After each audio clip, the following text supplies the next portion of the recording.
지난주에 우리가 추수감사주일로 참 풍성한 예배를 하나님 앞에 올려드리고 또 다시 베드로전서 2장 9절 말씀을 살펴봅니다.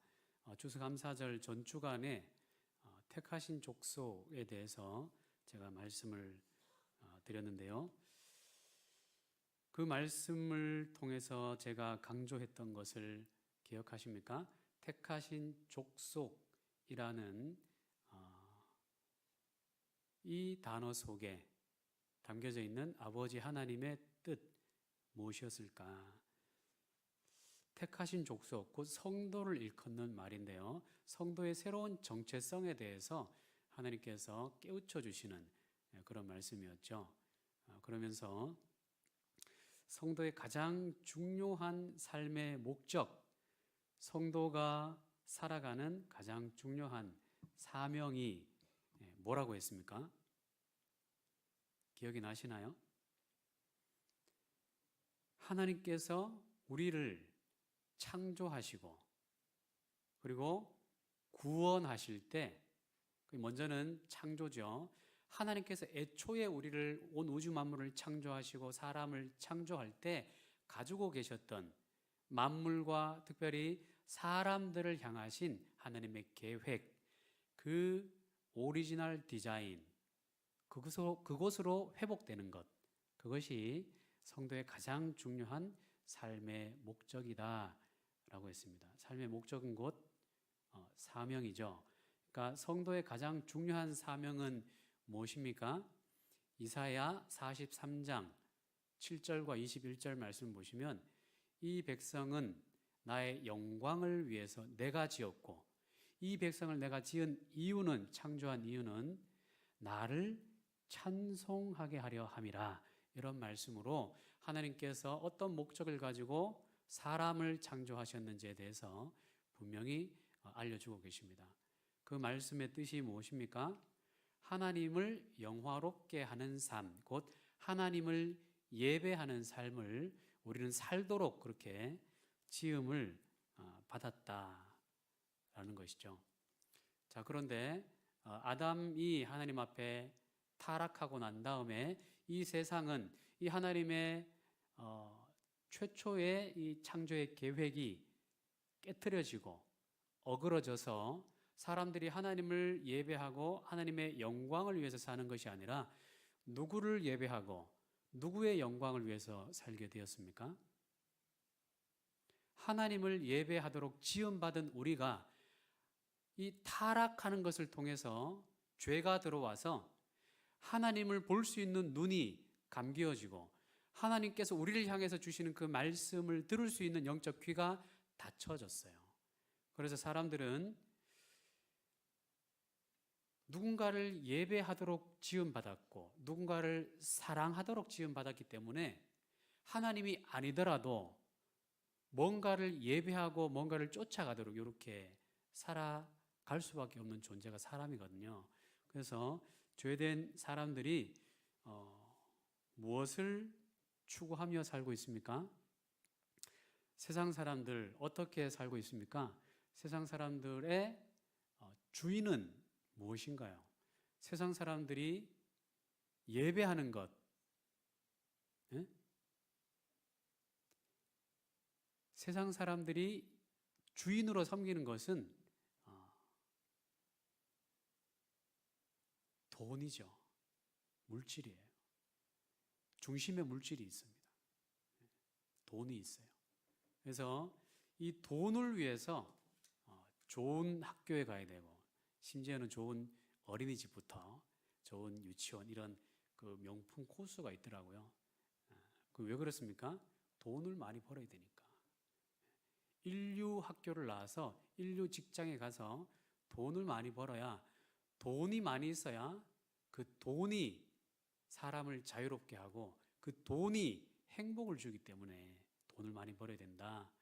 그래서 삶의 모든 사이클이 돈을 향해서 맞춰져 있어요. 특별히 대한민국.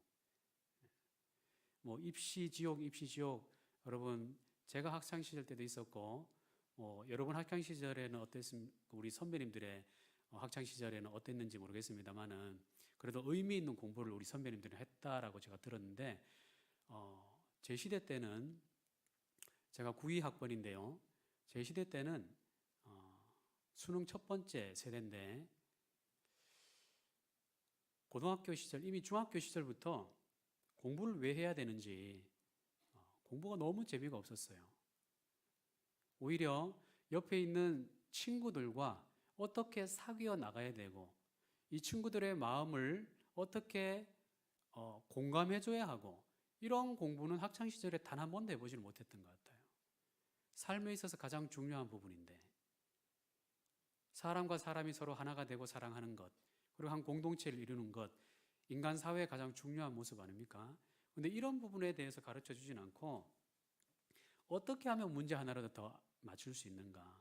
어떻게 하면 점수 더 잘 딸 수 있고 어떻게 하면 좋은 대학 갈 수 있고 어떻게 하면 인류 직장 갈 수 있고 이런 것으로 세상은 달려가고 있죠. 다른 말로 하면 하나님을 예배해야 될 사람들이 돈을 예배하고 성공을 예배하고 우상을 예배하고 있다라는 겁니다. 그러니까 이 세상에 이런 세상에 살고 있는 사람들 중에 몇을 하나님께서 부르셔서 너희는 택한 족속이다.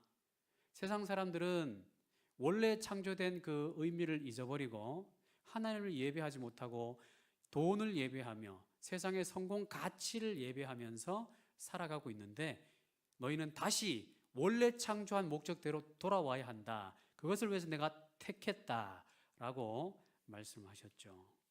그리고 오늘은 특별히 거룩한 나라다라고 하나님께서 말씀하십니다.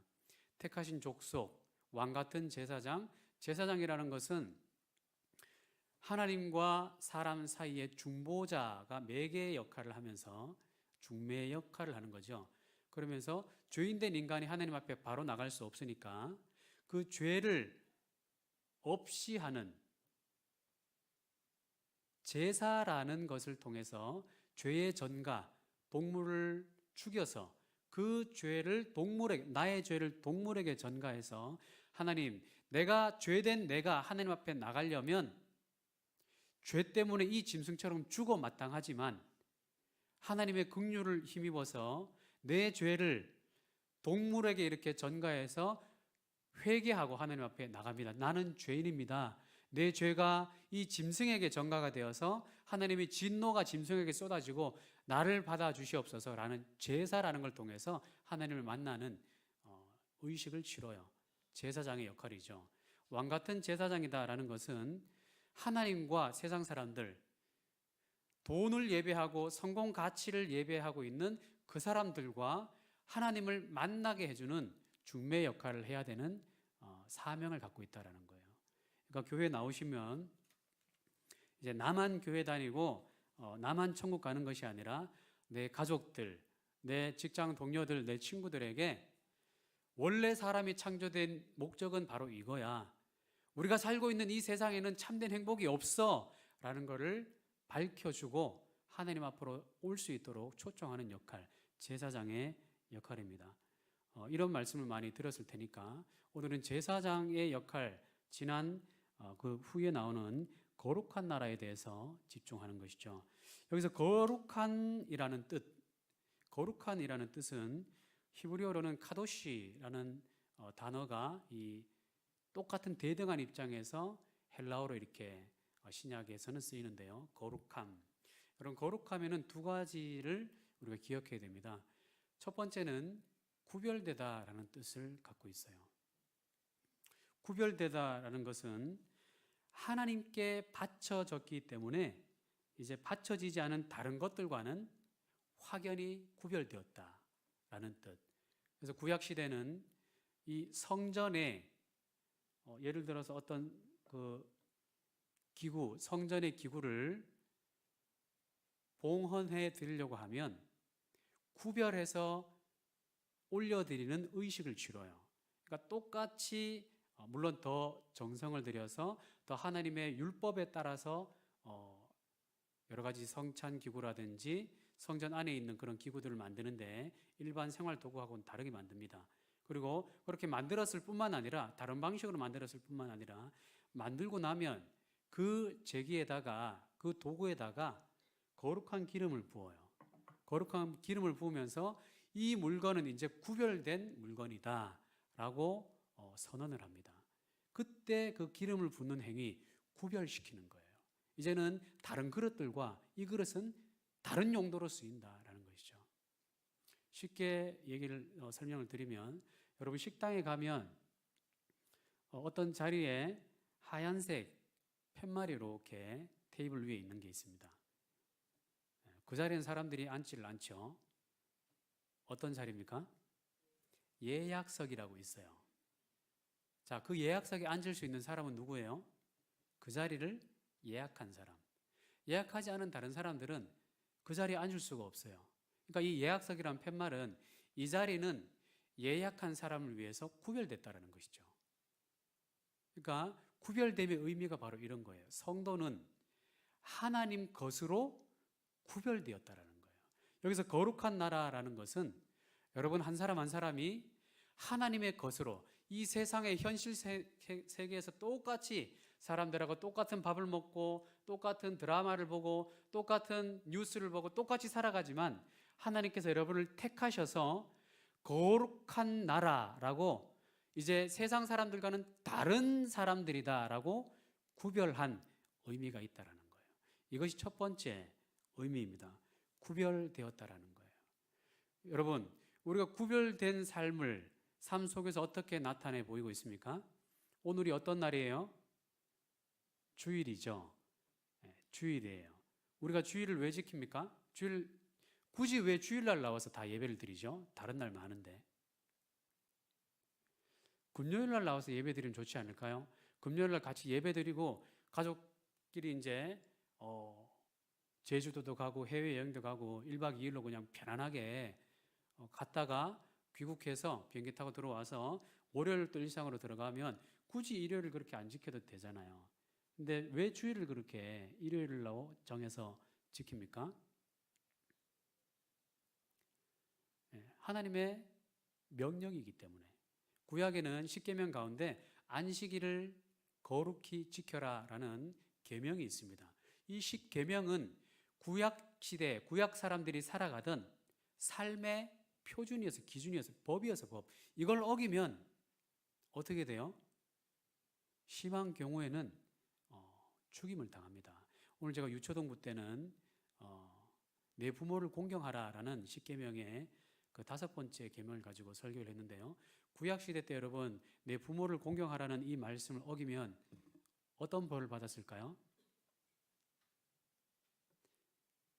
아까 우리 유초동부 아이들은 전기 의자에 앉아요 뭐 이렇게 얘기를 했었는데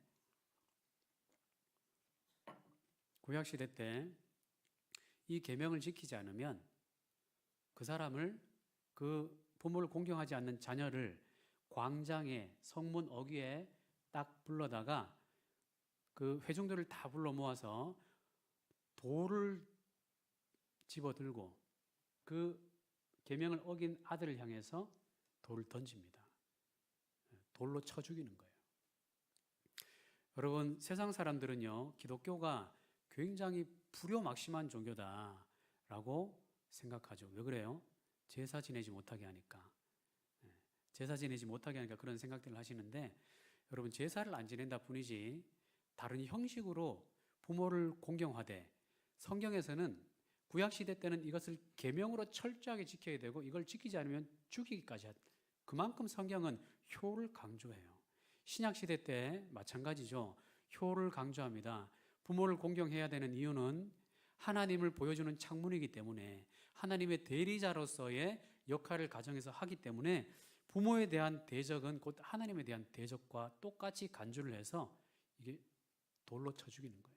신약시대 때는 뭐 쳐 죽이는 이런 일은 하지 않습니다만은 그만큼 구약의 계명에 있을 정도로 십계명에 있을 정도로 이 안식일을 거룩히 지켜라. 이걸 안 지키면 어떻게 돼요? 안식일을 안 지키면 구약시대 또 이게 죽는 거예요. 죽지 않으면 그 회중에서 이스라엘 족속에서부터 호족을 파서 나가야 돼요. 죽지 않으려면. 그만큼 엄한 율법으로 이 안식일을 지켜라라고 했는데, 구약 시대 때는 안식일을, 이 유대 사회에서는 안식일이 토요일이죠.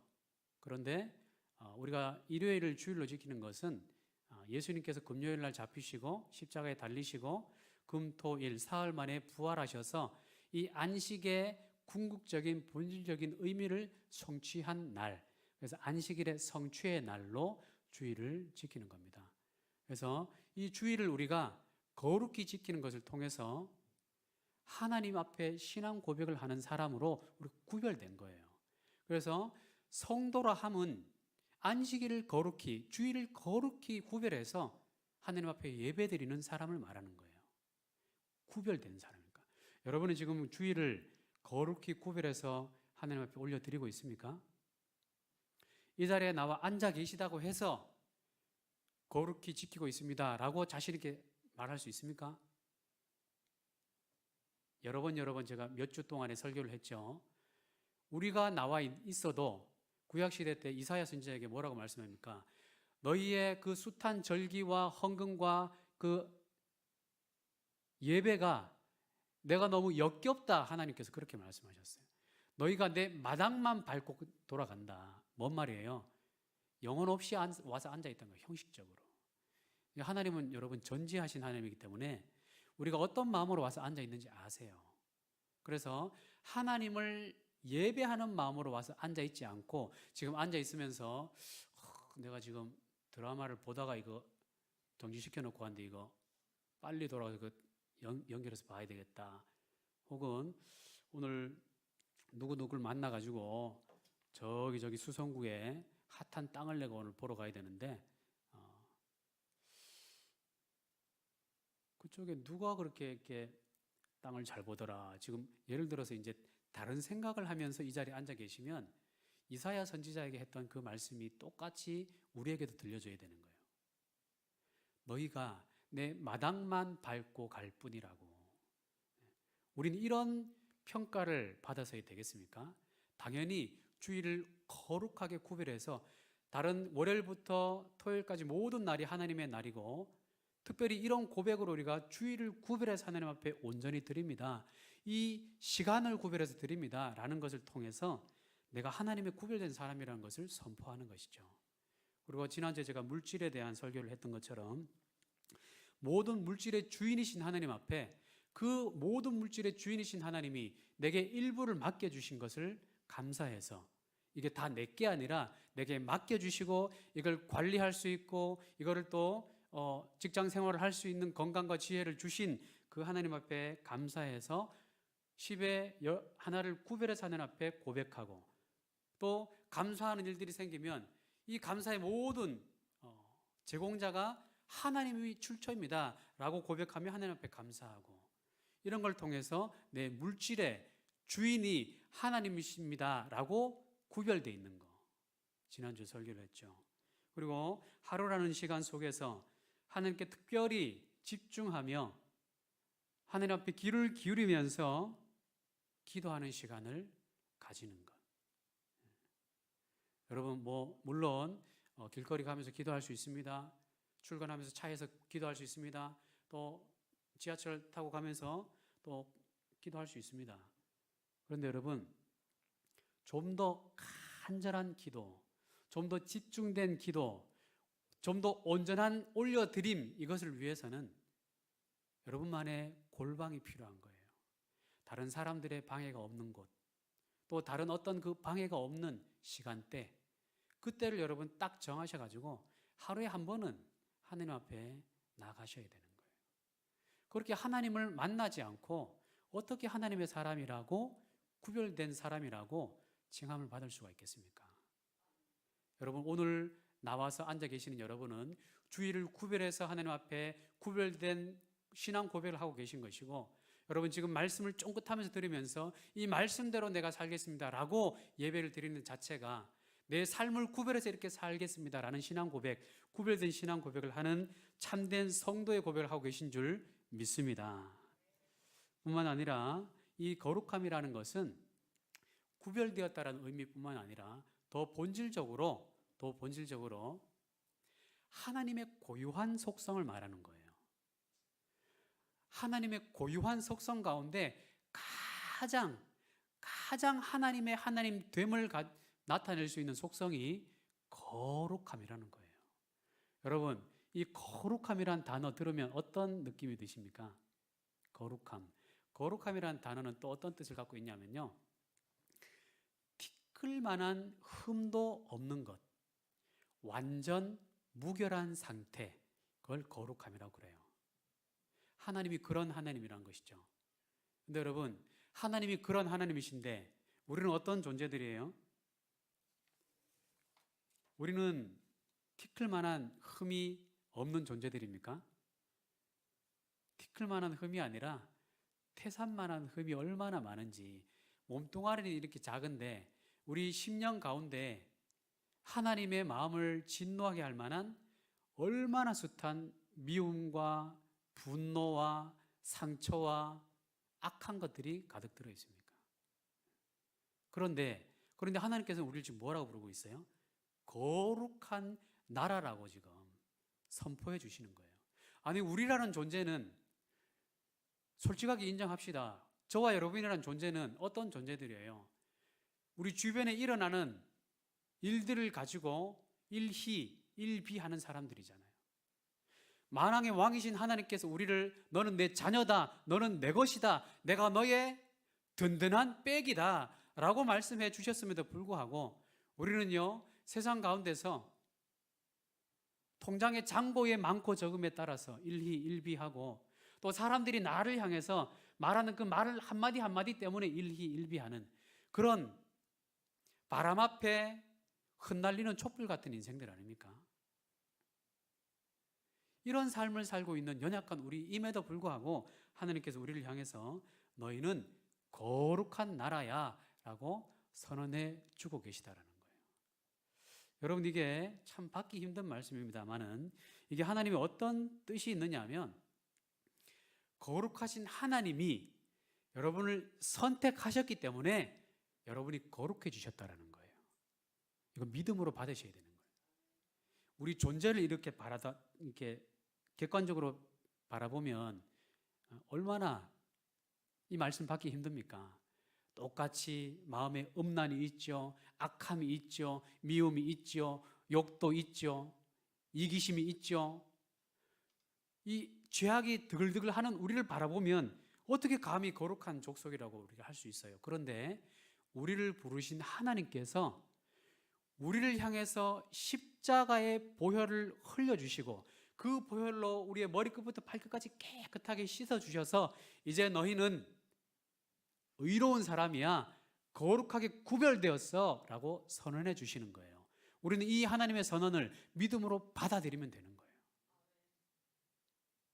믿음으로 받아들여서, 아, 하나님, 나는 약하지만, 나는 악하지만 하나님께서 나를 택하시고 나를 거룩한 백성, 택하신 족속으로 불러주셨으니 하나님, 나는 이제 과거의 삶처럼 그렇게 살지 않고 하나님이 기뻐하신 삶을 살기 위해서 결단하고 노력하겠습니다. 100% 할 수는 없어요. 그러나 결단과 노력이 필요한 거예요. 그것이 거룩한 나라라는 이 단어 속에 담겨져 있는 하나님이 우리를 향해서 부르시는 그 부르심이라는 거예요. 지금까지는 어떤 삶을 살았는지 여러분 중요치 않습니다. 지금 이 순간부터가 중요한 거예요. 하나님께서는 저와 여러분을 어떻게 부르십니까?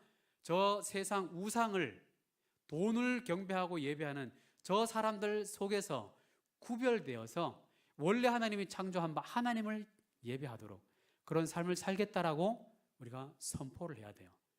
100% 그렇게 잘 되지 않습니다. 그러나 그것을, 그 방향을 향해서 우리가 살아가야 되는 거예요.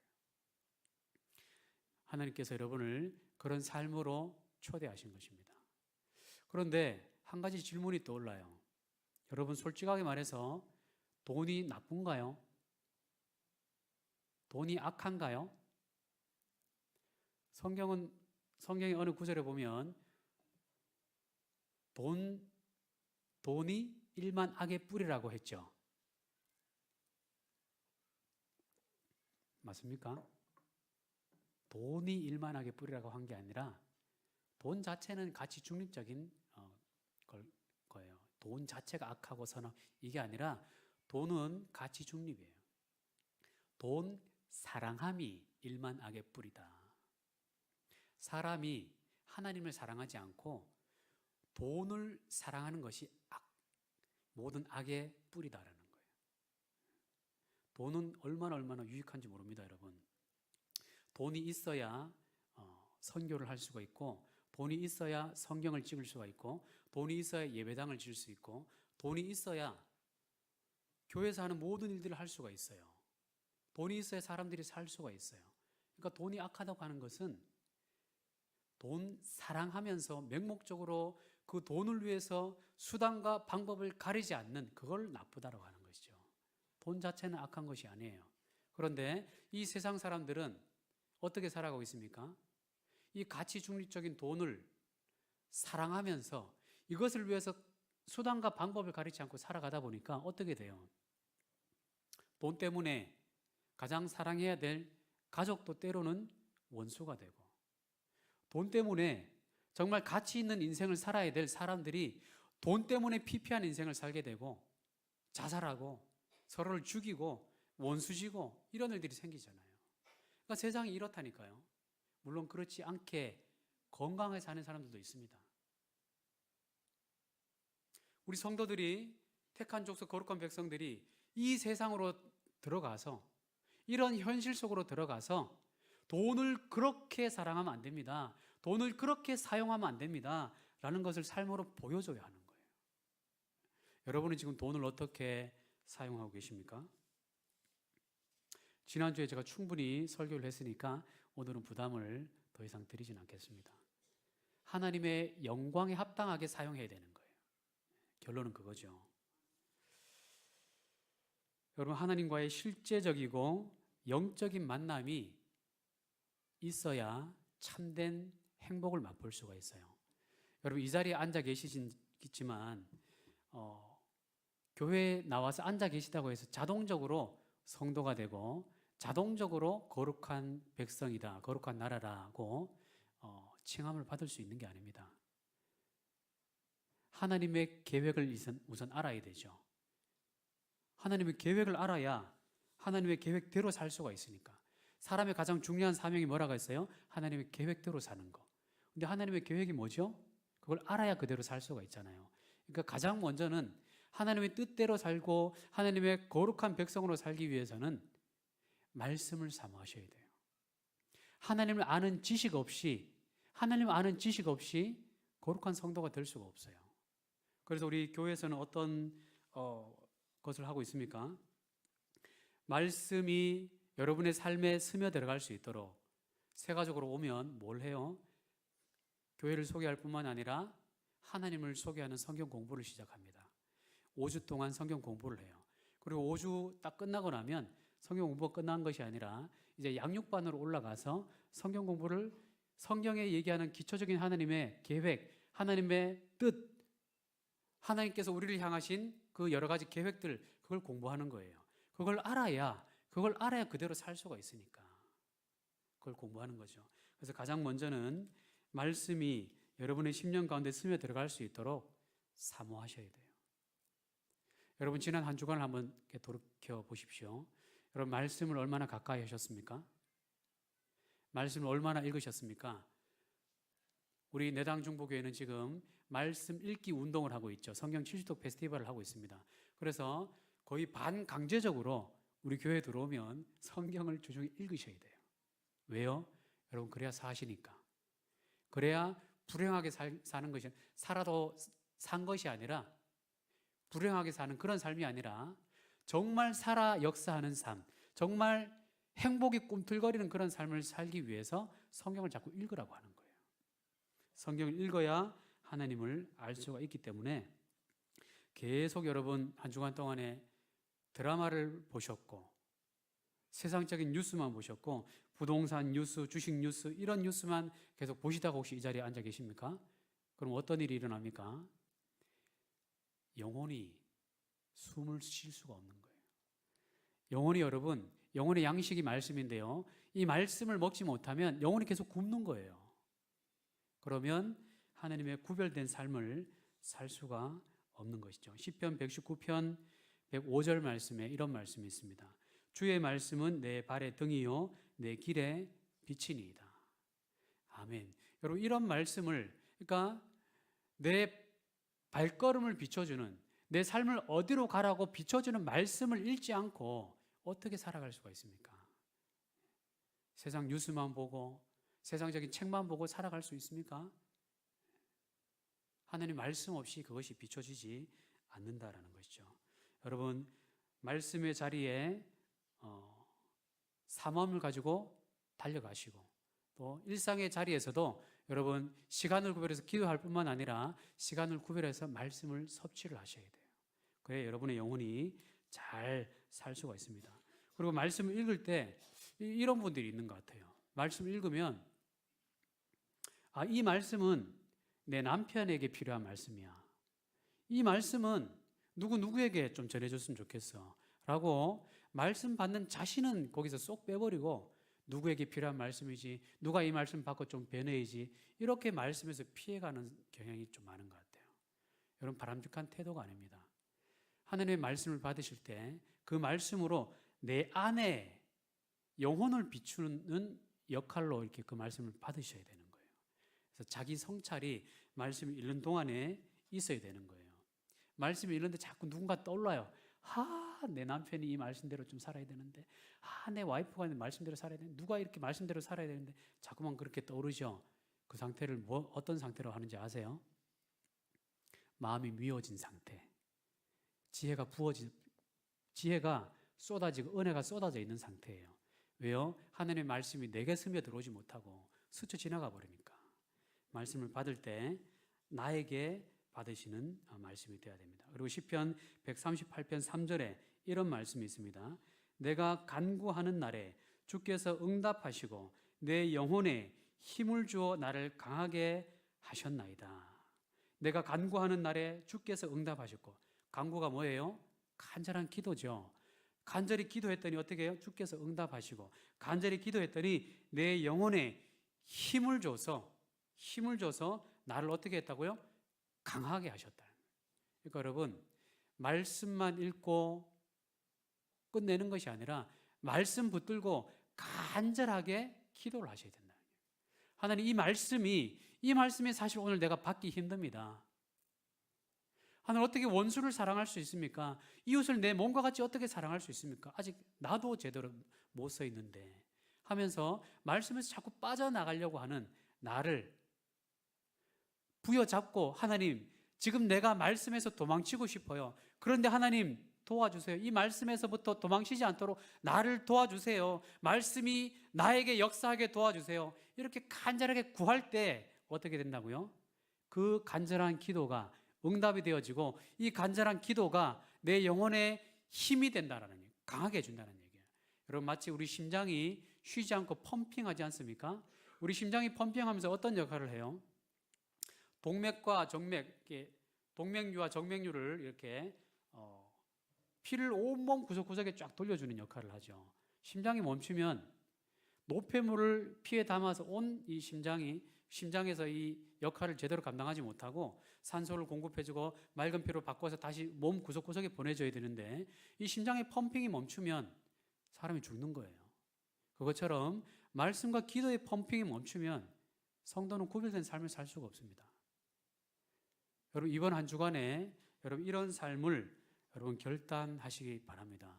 말씀과 기도가 마치 심장이 펌핑하듯이 말씀으로 계속해서 나를 먹이고, 기도로 계속해서 펌핑을 해가지고 나를 강하게 해주세요. 하나님, 나는 약합니다. 나를 강하게 붙들어 주세요. 하나님의 능력으로 붙들어 주세요. 구별된 삶을 살아낼 수 있도록 도와주세요. 이런 결단이 한 주간의 삶 속에 있을 때 우리가 구별된 나라라는 칭호에 맞는 그런 삶을 살게 된다라는 거예요. 이런 택한 족속, 구별된 나라, 거룩한 나라라는 정체성대로 살면 어떤 복이 우리에게 임하게 됩니까? 신앙 고백의 핵심은 예수님의 주 되심을 고백하는 거예요. 이런 말씀과 기도, 그리고 하나님을 사모하는 것을 통해서 우리 일반 생활 속에서 삶의 모든 영역, 아까 시간을 구별하고 나를 구별하고 물질을 구별한다 그랬죠. 이 생활의 모든 영역에서 하나님의 주 되심, 나의 주인 되심, 예수님의 왕 되심이 고백되어지는 거예요. 아멘이십니까? 이게 아멘이 돼야 되는 거예요. 하나님의 왕 되심이 선포되는 삶을 살아야 그 사람이 거룩한 나라가 되는 거예요. 하나님의 왕 되심, 예수님의 주 되심이 선포되지 않는 삶을 살면 여러분은 죄송하지만 여러분을 통해서 하나님 나라가 임할 수가 없고 하나님의 통치가 임할 수가 없기 때문에 하나님의 복이 갈 수가 없는 거예요. 저는 여러분이 하나님의 복을 받는 사람들이 다 되시기를 주의 이름으로 축복합니다. 하나님의 복을 받고 영혼이 잘 되시기를 주의 이름으로 축복합니다. 그러려면은 시간 속에서 주님이 왕 되심을 선포하시고 주일 목숨처럼 지키셔야 되는 거예요. 그리고 물질 속에서도 재물 속에서 주님의 왕 되심을 선포하시고 관계 속에서 주님의 왕 되심을 선포하셔서 하나님이 나의 모든 부분에서 왕이십니다 라고 고백하심으로 그 고백이 있어야 하나님의 통치가 여러분의 삶 속으로 들어가요. 왜? 하나님이 왕으로 고백되어야 통치를 하니까. 하나님 내 왕이 아닙니다. 세상 사람들 그렇게 살잖아요. 하나님 내 왕이 아닙니다라고 고백하는 사람이 어찌 하나님이 왕으로 통치를 하십니까? 어찌 하나님의 그 예비된 은혜를 주실 수가 있어요? 줄 수가 없죠. 그러니까 하나님을 왕으로 선포하고 예수님을 주로 선포하는 것, 이것이 구별된 나라, 거룩한 나라의 가장 중요한 첫 단추라는 겁니다. 바라기는 저와 여러분의 믿음의 인생이 이렇게 하나님의 왕 되심을 선포하는 걸 통해서 주님의 통치가 내 삶 속에 임하고 주님의 통치가 내 가정에 임하고 주님의 통치가 내 직장에 임하고 주님의 통치가 내 손대서 하는 삶의 모든 영역에 임하시는 복이 여러분 모두에게 임하시기를 예수님의 이름으로 축복합니다. 아멘.